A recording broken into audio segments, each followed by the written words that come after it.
Are you someone constantly seeking deeper knowledge? Someone looking for a meaningful transformation in your life? If so, this video is for you. Today, we explore a profound path that many often struggle to understand.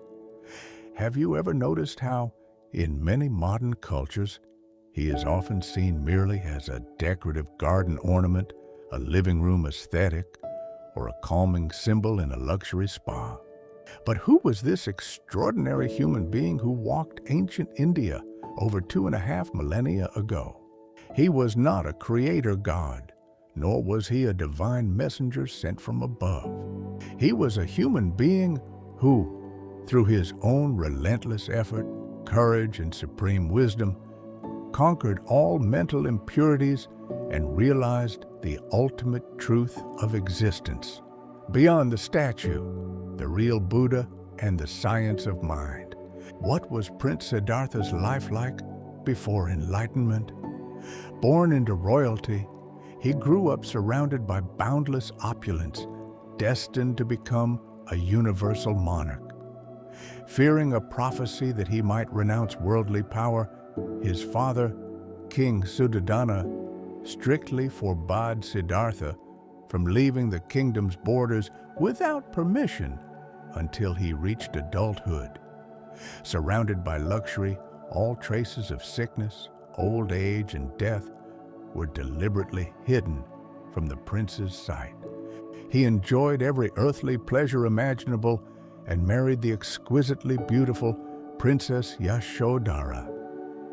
Yet, despite this ideal life, Siddhartha sensed that transient worldly happiness was impermanent. Driven by a deep desire to see the world beyond the palace walls, he secretly ventured out with his trusted charioteer, Channa. There, he encountered 4 life-altering sights: a sick person, an elderly man, and a corpse. Realizing that suffering, decay, and death were inescapable realities for all living beings, a profound spiritual urgency awakened within him. Finally, the sight of a serene monk inspired him, a seeker who had renounced worldly attachments to find ultimate truth, proving a resolution to life's suffering was possible. Following grand celebrations marking the birth of his newborn son, Rahula, Prince Siddhartha felt an overwhelming spiritual calling. That very night, as his beloved wife Yashodhara and infant son lay peacefully asleep, he overcame the immense heartbreak of parting. Accompanied by Channa, he quietly departed the palace under the cover of night.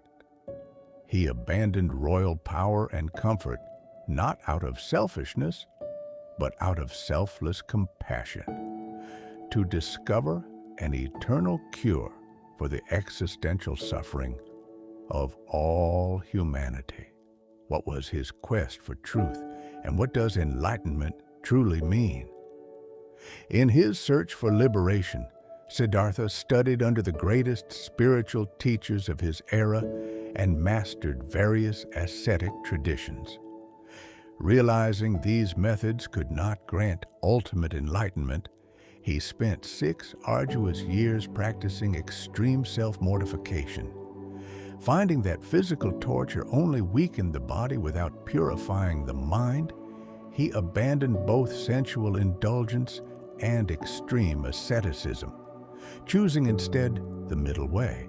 At the age of 35, seated beneath the Bodhi tree, Siddhartha attained complete mastery over his mind through deep meditation. He unlocked the hidden dimensions of consciousness, penetrated the unseen laws of nature, and uncovered the ultimate reality of the cosmos.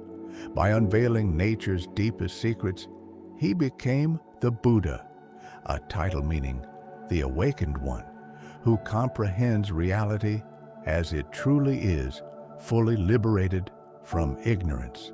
At that momentous breakthrough, he realized the 4 noble truths. First, the truth of suffering, dukkha, the inherent unsatisfactoriness of existence. Second, the origin of suffering, samudaya, rooted in craving and attachment. Third, the cessation of suffering, Nirodha, the realization of nirvana. And fourth, the path to the cessation of suffering, Magga, the practical roadmap to total spiritual freedom. What practical path did he offer to escape human suffering?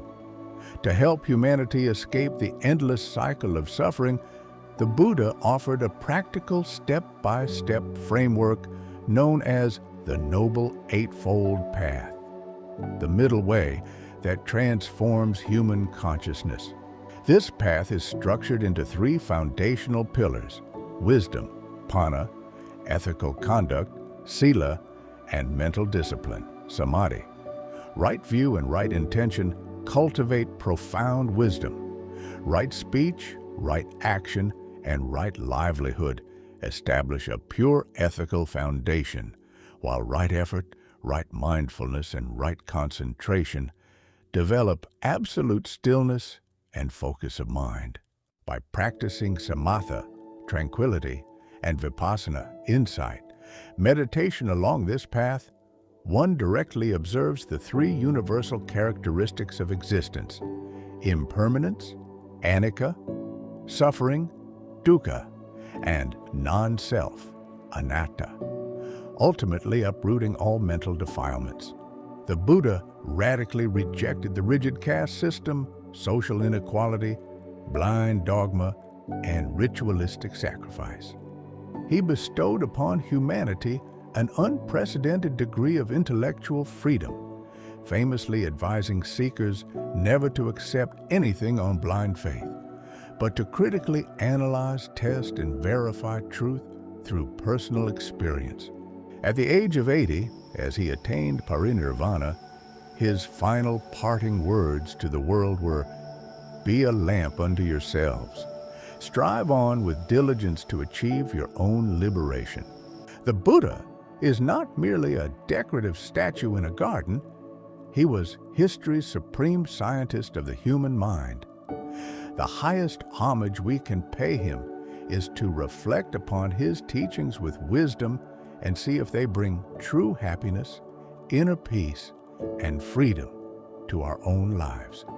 Therefore, before placing a Buddha statue anywhere, take the time to study his life, inquire into his teachings with intelligence, and experience their practical truth for yourself. The choice is yours.